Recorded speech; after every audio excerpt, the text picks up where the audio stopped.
From Dandyland Studios, my name is Joey Helpish, and this is How to Song, Chapter 4, Chords.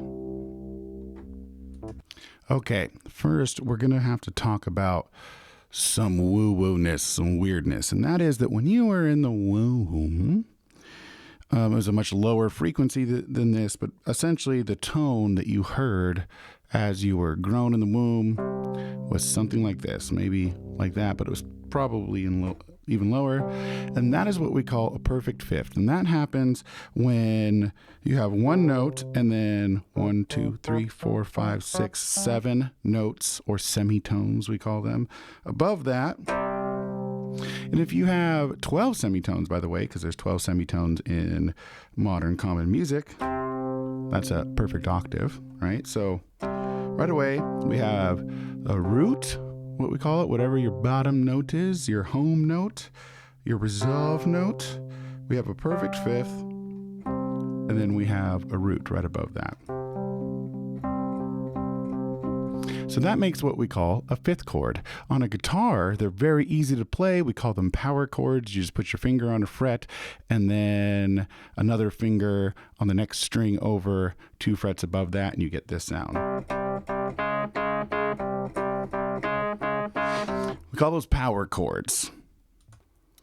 Now, in the middle of the root and the perfect fifth is what we call a third. It'll make sense why it's called a third in a little bit, old dead white dude words, but essentially if the middle note is 1, 2, 3 semitones above the first note, it sounds sad.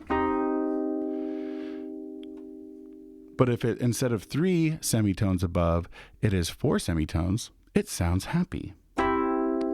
So we call that a major chord, and we call the one with the middle note 3 above a minor chord.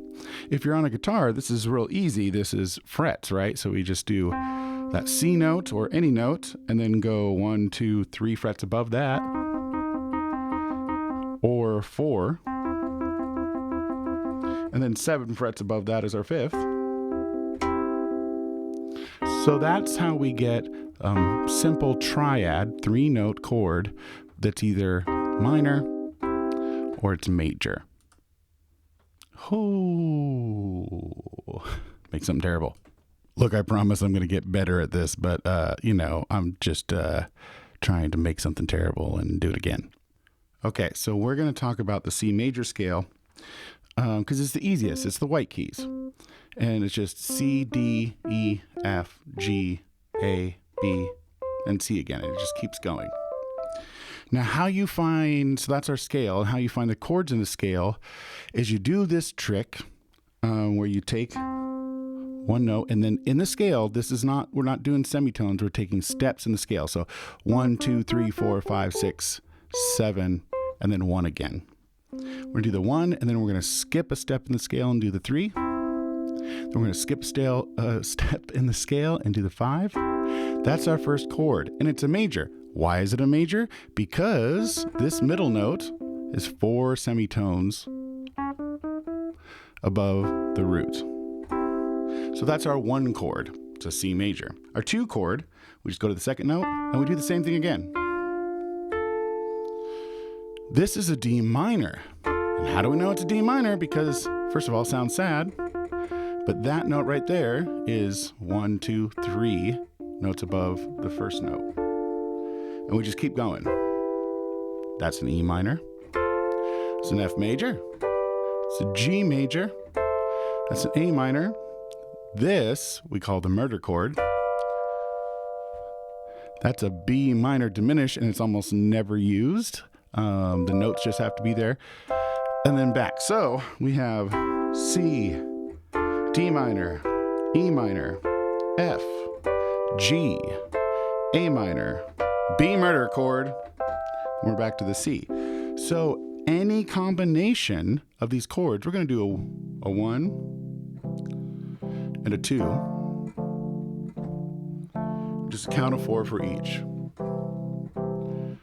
And that becomes a riff. And then over the top of that,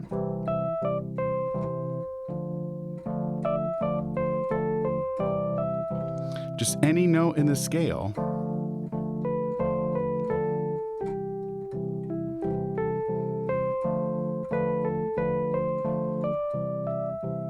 And that becomes our melody.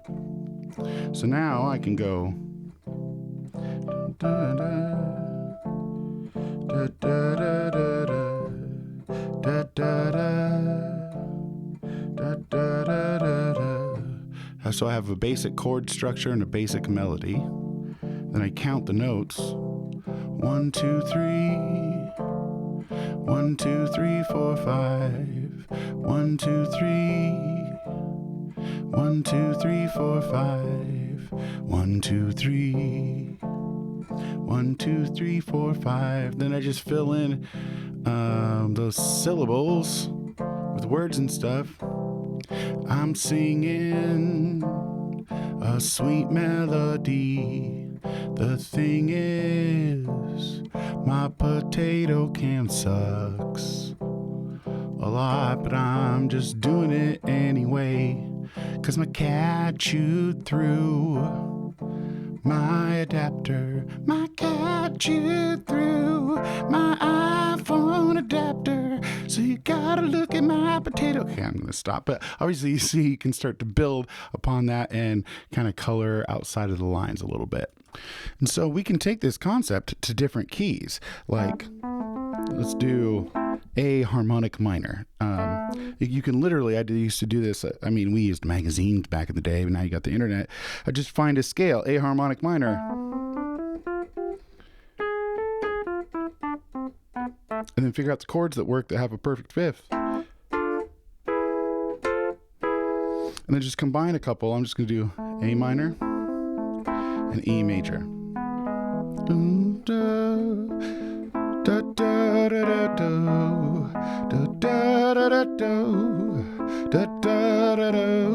da, da, da, da. So just two chords. And maybe for the chorus, I want to switch to do two different chords.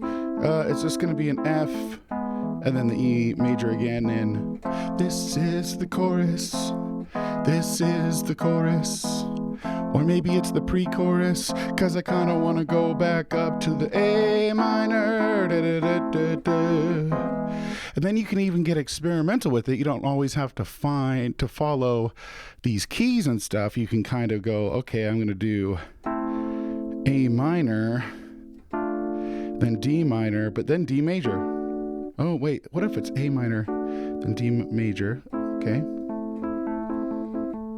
And you just kind of find your voice. Just mumble your way into a melody. Well, I mumble my way into a melody. Oh, I played the wrong damn chord, but who cares? Okay? And so I can write this song where I'm just trying to find the notes that don't sound like a butthole. And I don't even need to be aware of the fact that what I just did went into the A minor Dorian mode and did a 1/4 progression in Dorian, and I was singing a minor scale with a raised sixth note. That, I mean, I can explain that away, but you can just feel it. You know what I'm saying? And this can be done on all kinds of instruments and all kinds of software. You either find some major and minor chords on your instrument, or maybe in a loop library, and you just combine them together.